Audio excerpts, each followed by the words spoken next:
Hello and welcome here if you are new to Survival Fit Adventures, and welcome back if you're already a subscriber. I'm just so glad you're here for this one.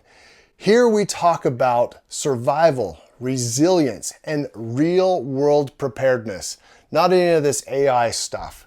Today we're diving into one of the most important tools in any serious survival's arsenal.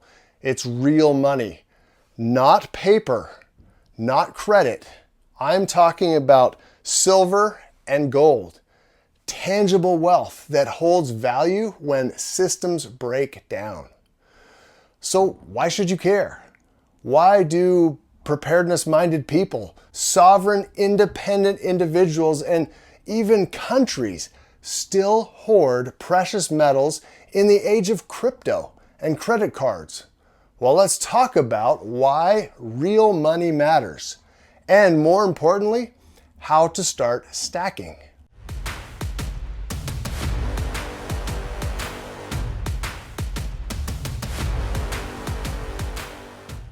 Well, let's start at the beginning. Why do gold and silver matter today? First things first, I am not giving any of you financial advice. I am not a financial expert. I'm not telling you what you should do.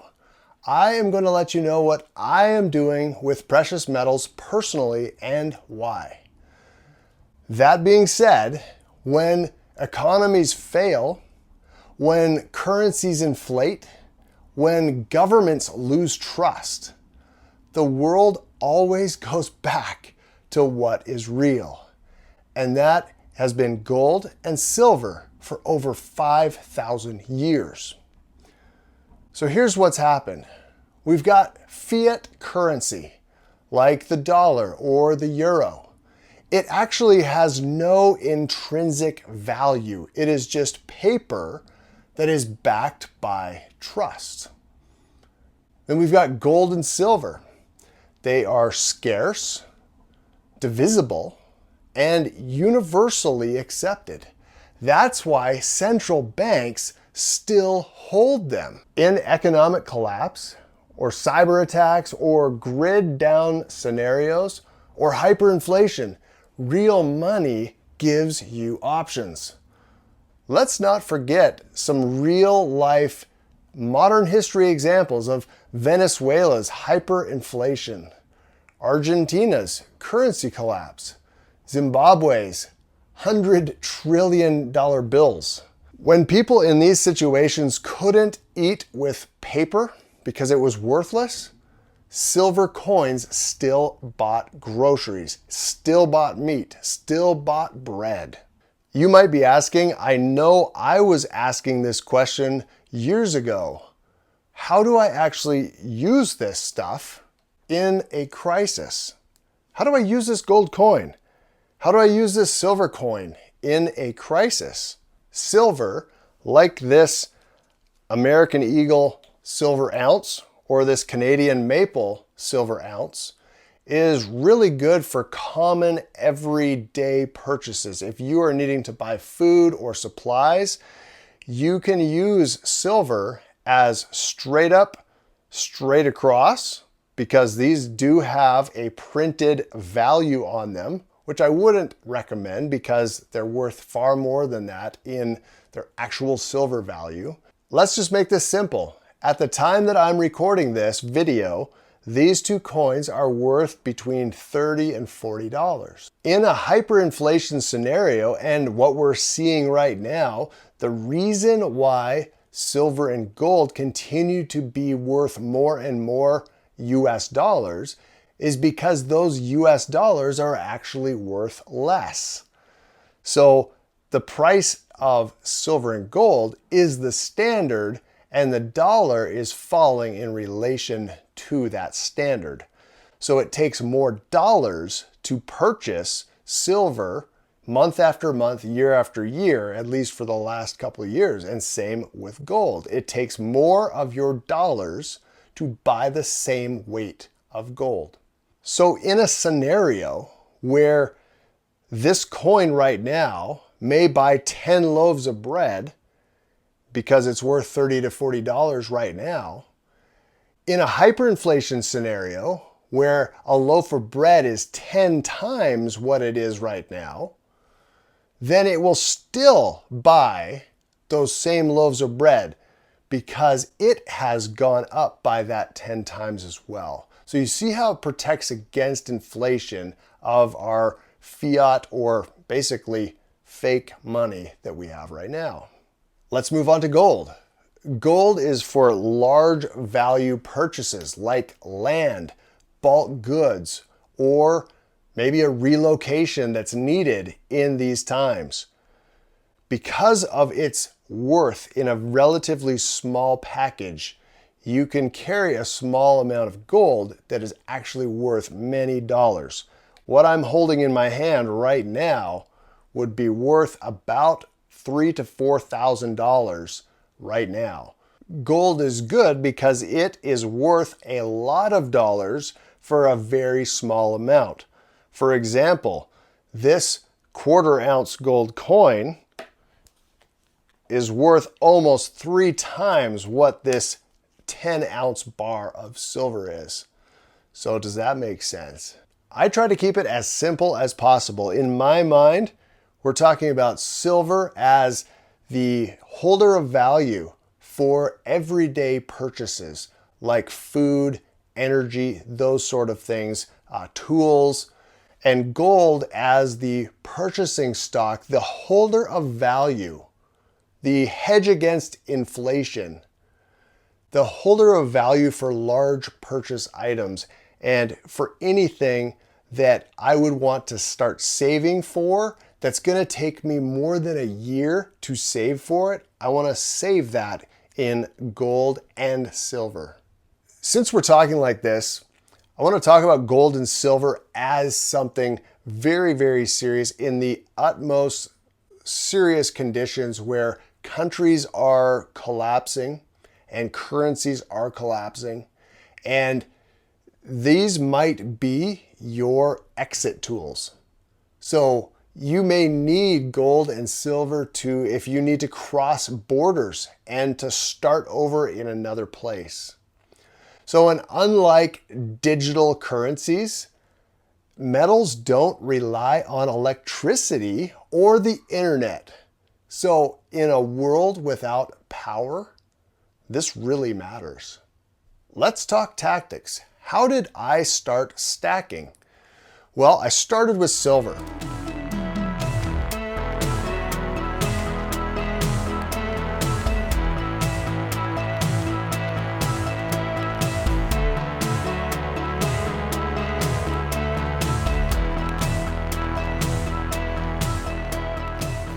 Why?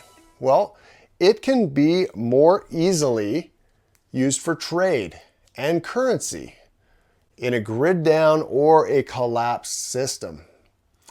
And in a reevaluation of gold, if that's what takes place, silver will be right beside the gold. So I looked for 1 ounce rounds.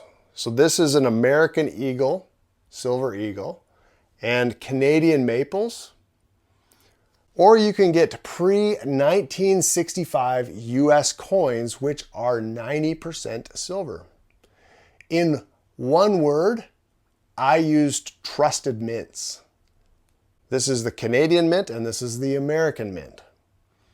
So local coin shops and online dealers are great places to start.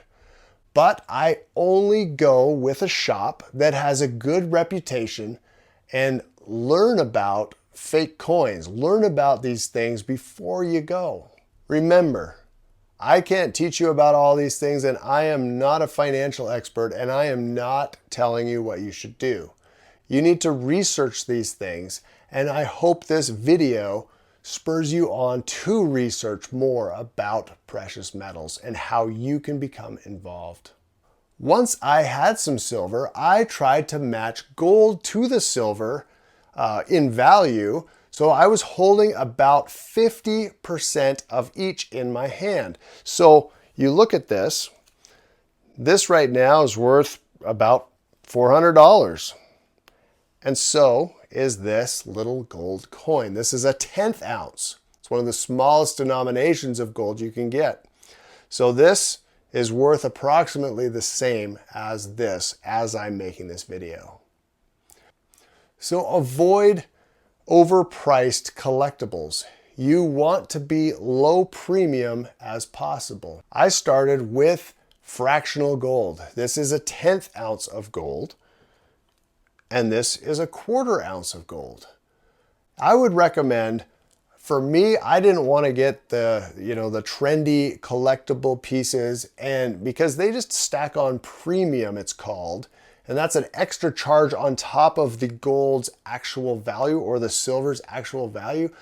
I stayed away from that kind of stuff. I wanted to get from a recognized mint, like the Canadian or American mints, and you can get eagles, maple leaves, and there's some other countries as well that you can get gold from. So let's see, we talked about, I started with silver, and then I got into gold.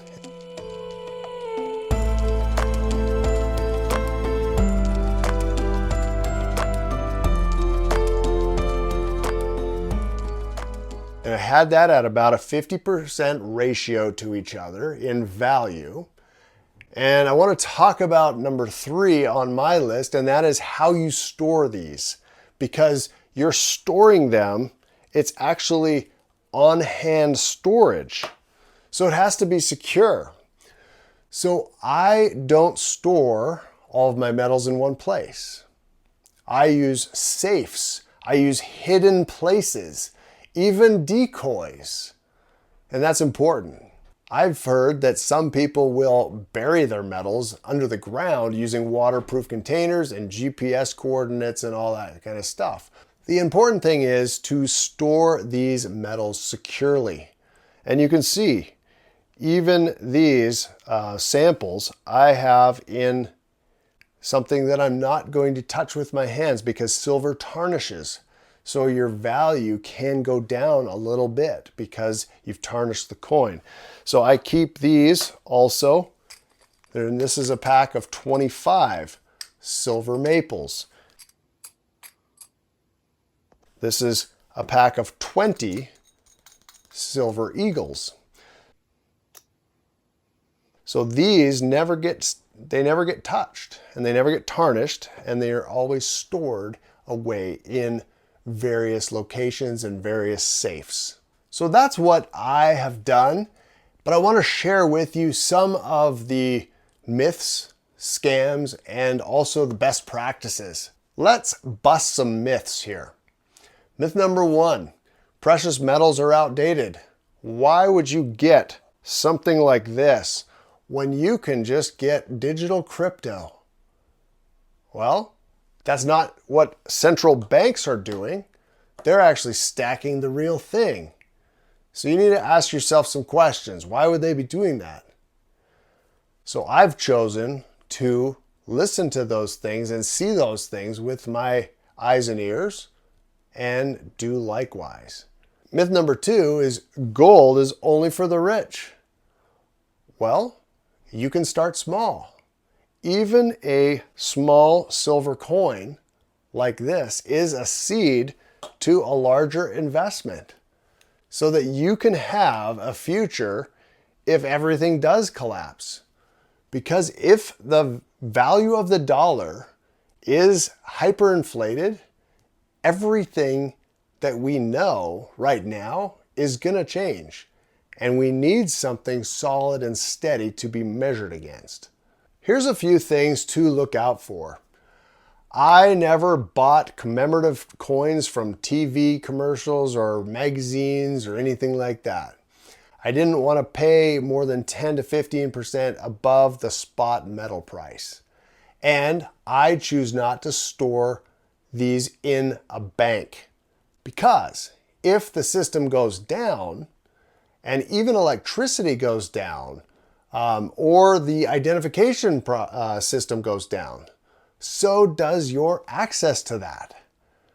So my best practice, which this is what I do, I just stack slowly and stay consistent, and I never panic buy. Real money is peace of mind in uncertain times.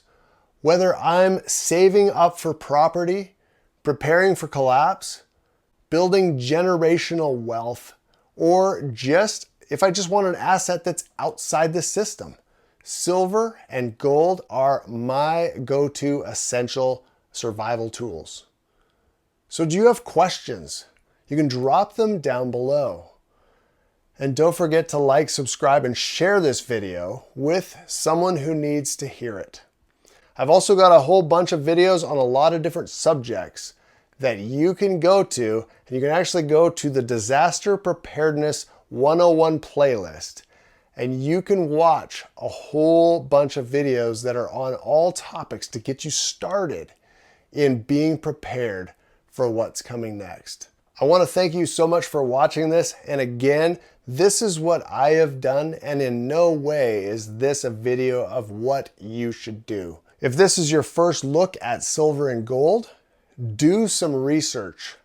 Get out there, learn about these things, and see if investing in silver and gold is right for you. To those of you who have commented in all of my past videos, I want to thank you. I love reading them. I love learning from those comments.